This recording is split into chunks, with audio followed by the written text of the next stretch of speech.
Good morning, YouTube. Okay, well, first of all, let me do the tools. I tried to do let me shut this heater off. I did like 4 different videos Friday when I got back, and nothing worked because I was parked next to a truck that was running, and I guess my headset picked up too much interference. It was really bad, which is probably what's happening right now while this heat goes down. But so here's some tools and a few more apps, or one more app, different kinds of advice. So before I started, I was adding numbers, and I've seen other people do it. I actually sat in a van when I dropped my truck off for repairs, for maintenance.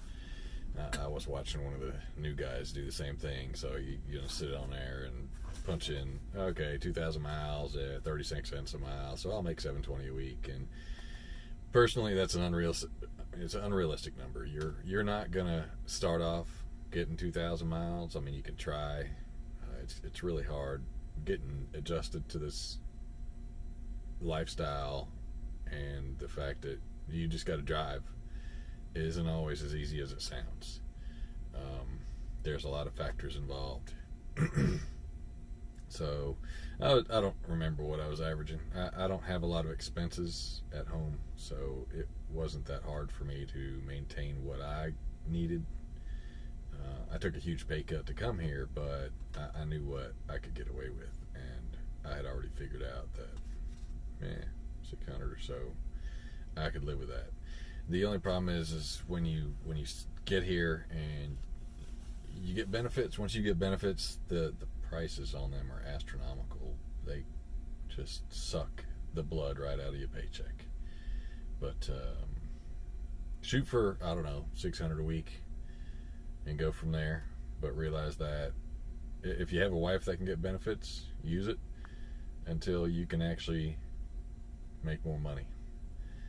Dedicated routes like Target, Floor & Decor, Home Depot, stuff like that, they actually pay less money than the over-the-road guys. Sometimes you'll sit with a Target or whatever your dedicated account is. Sometimes you'll sit with over-the-road when freight's slow or soft, dead, whatever you want to call it. Over the road dedicated accounts don't get a per diem. There's a per diem that you can get. It's other companies, it's $63 or $65 a day now. Schneider just takes out 2 cents a mile for their processing fee and makes 15 cents of your pay non-taxable per mile. You get good mileage, it can add up. So you'll see it in the pay stub. You'll have one where mileage pay at whatever, and then the other be another one where it'll show per diem, and that'll be the 15 cents times however many miles you drove that week. You'll end up paying less in taxes. You'll still get money back if you file properly. You also lose a lot of time at shippers. Between shippers and trailers being not maintained properly by other drivers. I mean, if you have a flat, when you get to a location, do your post-trip checks, because, I mean, you're going to end up being the guy that gets stuck with a trailer that has a bad tire because the guy before you didn't even bother writing it down or checking it. Of course, sometimes now companies don't let mechanic vendors on their site to fix tires and stuff like that, so you might end up getting stuck with a bad one. I had one Friday morning. The trailer that I was relaying had 3 bad tires. 2 of them had a rub down mark where they were all the way down to like where the recap was, and then one of them was, what was the other one? Was it flat? Anyway, it was worn on the inside. That's what it was. It had a real bad wear on the inside. So I had them change all 3. The only problem with that is it took them 2.5 hours. So I probably should have just wrote it up and and macroed it and went on my way because of the fact that it was a relay. It wasn't going to be delivered till Monday, and usually the OC will get to it and fix it if it's on the yard. Usually. Sometimes they don't. Sometimes they slack. Picking up trailers. Now I'm here in this lot, and I'm picking up an empty to go to a dedicated route. I'm helping out on a dedicated for the next 2 or 3 weeks, or until I get sick of it and decide not to do it anymore. But it'll put me home like almost every other day if I get lucky. So even though it's like a 10-hour run to get down there, I'm trying to make sure I get out of here at 9 o'clock. Because I don't have any empties. Picking up empties, like if you're in your yard, I suggest you don't put a padlock on an empty trailer, because I'm actually going to buy bolt cutters this weekend. I might be even buying them Tuesday or Thursday when I get back doing my run, because I'm done with this nonsense. People putting padlocks on empty trailers. If I find a trailer with a padlock on it, I'm busting the lock off if it's empty. If it's in the empty list on the app, it's gonna be my trailer. I'm sorry, but you do not reserve trailers with this company. That is not how this company works. Now, on another note, as far as empties go, we have an app. Once your active assignment has the pickup empty on it, there is a box on there that says show empty trailers, and you click on that and it'll show you almost down to the exact spot where that empty trailer is. But you got to pay attention. Like, they're showing 3 in this yard. One of them, there's a truck underneath the empty because he's either dropping it or he's taking it, but he did not go in his assignment and complete what he was doing, which is not the way to do this job either. That's wrong. If you do it the right way, if everybody did it the right way, the system would work a lot better. But because it's not utopia and people are jerks and don't care what about other people, this kind of stuff happens. But so there's one here that a truck is under, because he didn't finish his assignment or mark down that he took the trailer. I'm assuming he stayed over the weekend because it's a Monday and it said drop empty, and he's gonna go in there and drop it and pick it up, and then he gets to keep it empty because it's a brand new trailer. And I don't want to give up my trailer because I'm a loser, because I'm too lazy to go search, even though there's a place around the corner that's like 10 minutes away where there's got like 30-40 trailers that I know. I've been there. So I'm not too worried about my empty, but it's a little frustrating when you know you can get one here and you're here, but they're not going to be here for hours. So it's actually costing you, it's only going to cost me a few minutes, because I would still have to drop and hook it or whatever, and go grab it and pick it up. It's only a few extra minutes off my time, because where I'm headed to, if the place that I usually get an empty from has some, then it's on the way. And they usually try and do that. Usually try and make it on the way, but sometimes it's not on the way. And sometimes I'll send you back to where you came from for an empty that doesn't exist.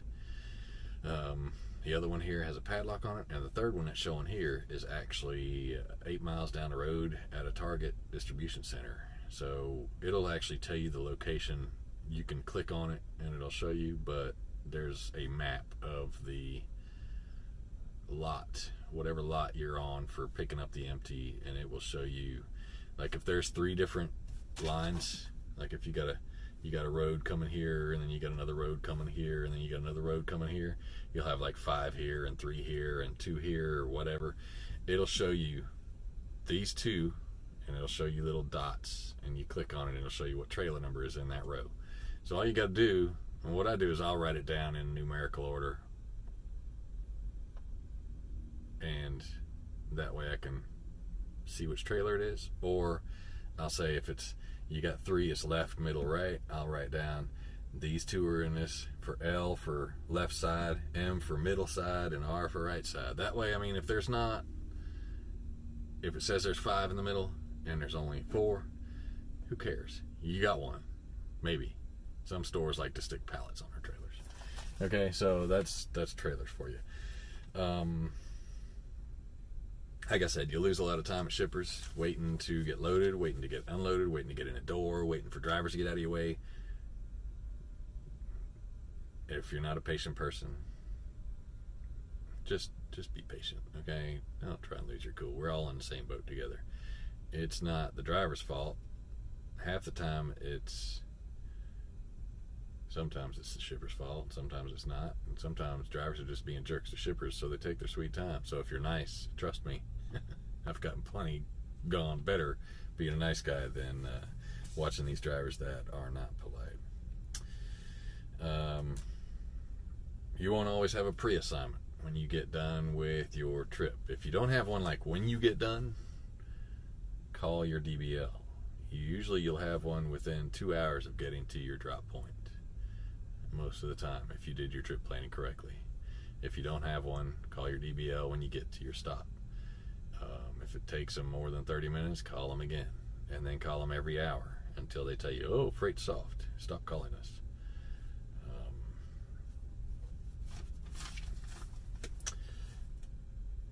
Let's see here. The app. Now there's one, for those of you that don't know much about tandems, there's one called Trucker's Slide Calculator on the Play Store and I believe in the Apple Store. I don't do Apple because I just don't do Apple, okay? My opinion on that and my reasoning for that is none of your business. It doesn't matter. I refuse to buy Apple products. But on another note, so Trucker's Slide Calculator, you punch in the steers, the drives, and the tandems, and how far apart the holes are on your trailer, and it will tell you how many slots you need to slide them. You can actually buy a tandem slider stop tool at some of the truck stops. It's actually just a piece of metal, kind of like a plug that you stick in one of the slots to where you want to stop it at, and it will stop there, and then you lock your tandems in. It's fairly simple, but I mean it's not that hard. I mean, 250 pounds per hole 90% of the time. You got to move 1,000 pounds back, 4 holes. I mean it's really not that complicated. There's also a Smart Truck Route. It's a GPS app for your phone. Now I will say this: you're going to go to places where you cannot get a signal, regardless of what carrier you have. You will not get a signal. I've been in 2 recycling places in a hole with mountains all around, and there is no signal in there. The only thing that got a signal was my GPS, my trucker GPS, not the phone. We got these tablets we're going to be using. They got till December to get them all broke in. The Qualcomm didn't get a signal. The tablet didn't get a signal. Nothing gets a signal except for a good trucker GPS, apparently, because it runs off the satellites instead of off of these towers that cannot go through mountains. Gee, I wonder why. Maybe they should drill holes in the mountains. Maybe they just need better antennas. And tools for driving. Now, I'm not liable for any of this stuff I'm about to tell you. If you're not mechanically inclined,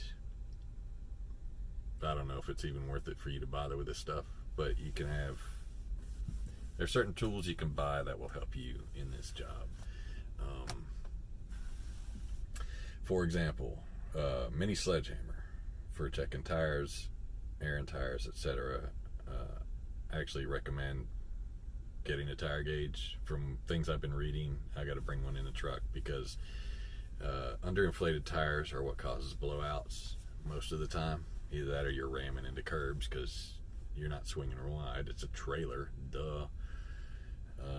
A flashlight is a necessity for checking your kingpins, checking inside a trailer when it's dark, doing your pre-trip when it's dark, etc.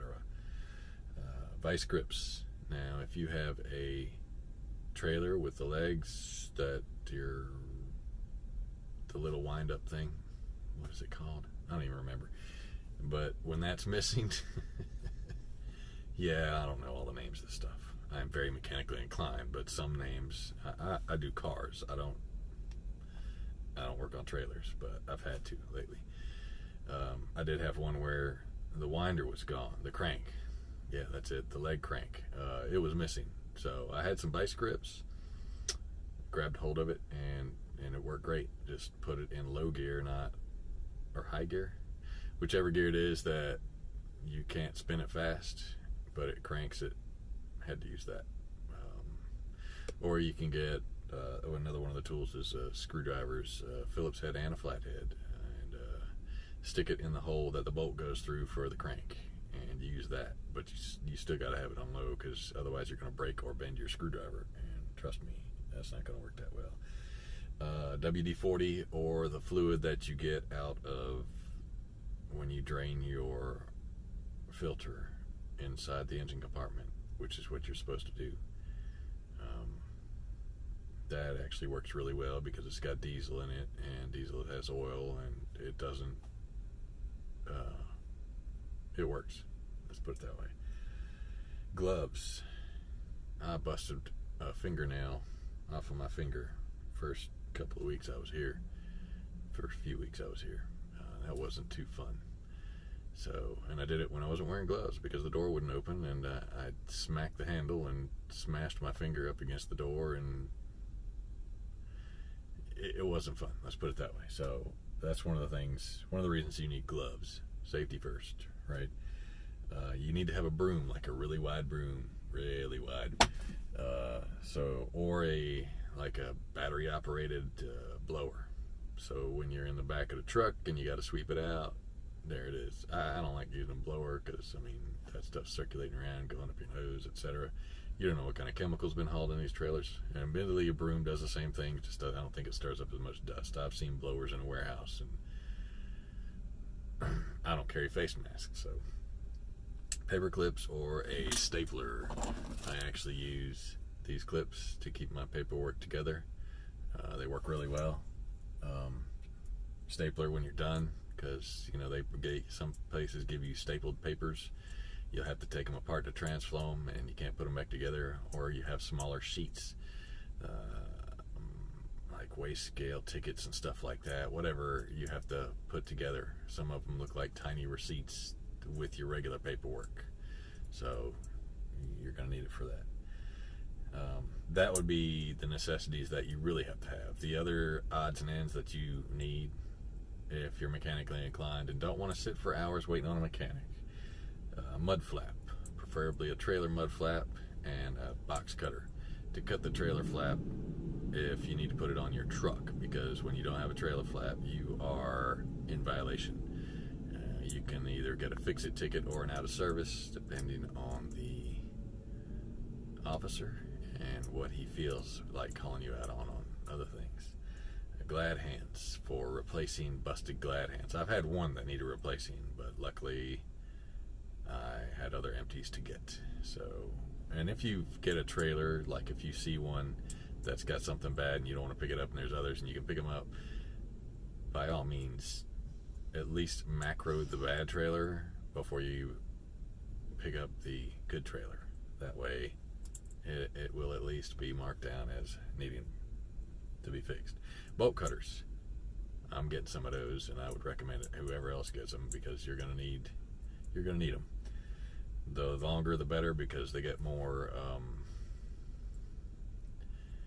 They're easier to bust locks. The small ones aren't as good. They actually also have electric bolt cutters that you can batter, cordless bolt cutters. You got like a little cutting wheel on them. Might have to just get my Dremel or something like that. A crowbar. You can use that as a trailer tandem peg as well. Fifth wheel arm puller for those of you that don't want to reach all the way up in there and possibly get your shirt dirty or anything like that. Yeah, fifth wheel arm puller. Even though the newer 2019 Cascadias have a kingpin release button, they come in handy sometimes. A 9/16 inch wrench. Somebody said that. I don't know why. I haven't had a use for one of those yet. Hex wrenches. An air hose with glad hand connection, like about a 50-foot air hose, so you can put air in your rear tires on the trailer. And a tire gauge. Like I said before, assortment of replacement lights for trailers, tail lights for your truck, marker lights for your truck.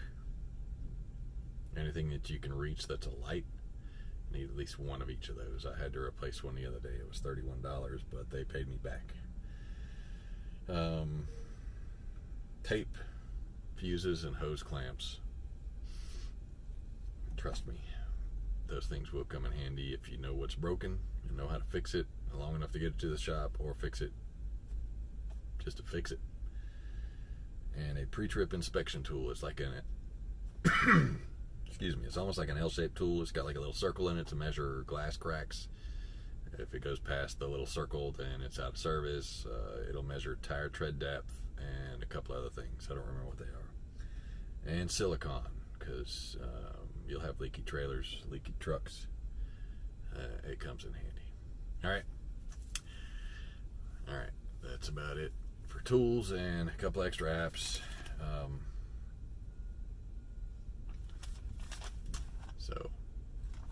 And another one.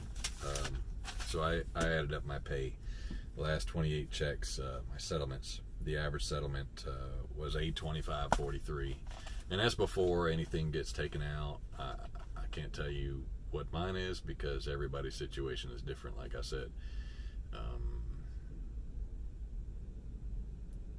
and that's less than what I was making still before everything was taken out. But you know what? It's all good. Ownership possibly coming soon. Y'all take it easy. I'll talk to y'all later.